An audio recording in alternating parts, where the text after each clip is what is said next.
Every day the fat director came to the station to catch his train, and he always said, "Hello," to Thomas. There were a lot of trucks in the yard. Different ones came in every day, and Thomas had to push and pull them into their right places. He worked hard. He knew now that he wasn't so clever as he thought. Besides, the fat director had been kind to him, and he wanted to learn all about trucks so as to be a really useful engine. But on a siding by themselves were some trucks that Thomas was told he mustn't touch.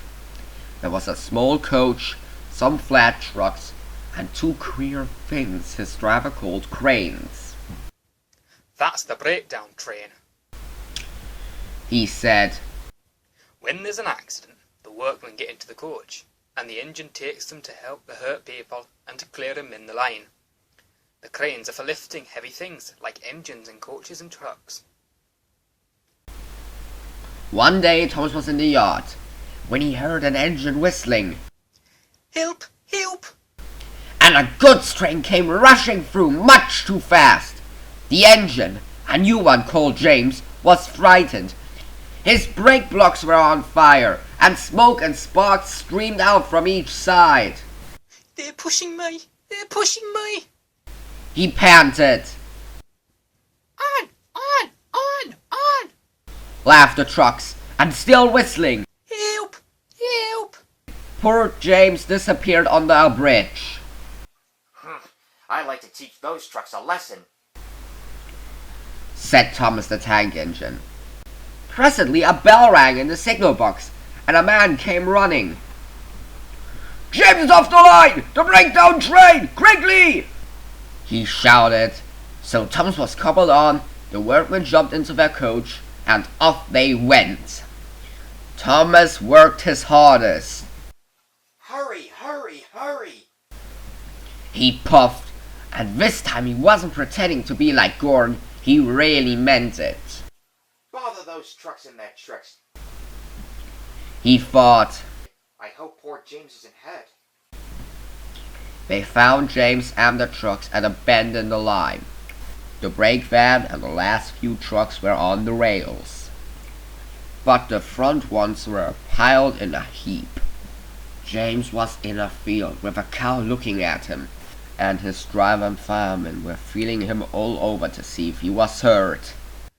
"Never mind, James," they said. "It wasn't your fault. It's those wooden brakes they gave you. We always said they were no good." Thomas pushed the breakdown train alongside. Then he pulled the unhurt trucks out of the way. "Oh dear! Oh dear!" They groaned. "Serves you right, serves you right." Puffed Thomas crossly. When the man put other trucks on the line, he pulled them away too. He was hard at work, puffing backwards and forwards all the afternoon. "This will teach you a lesson, this will teach you a lesson," he told the trucks, and they answered. "Yes, it will. Yes, it will." In a sad, groany, creaky sort of voice, they left the broken trucks and mended the line. Then, with the two cranes, they put James back on the rails. He tried to move, but he couldn't, so Thomas helped him back to the shed. The fat director was waiting anxiously for them.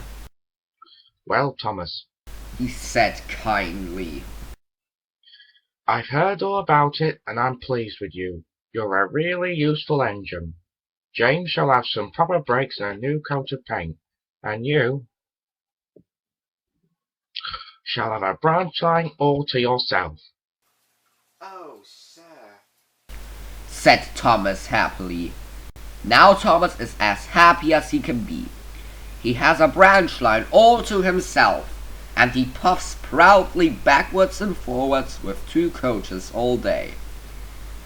He is never lonely, because there's always some engine to talk to at the junction. Edward and Henry stop quite often and tell him the news. Gorn is always in a hurry and does not stop, but he never forgets to say Poop, poop! to little Thomas, and Thomas always whistles Peep, peep. in return.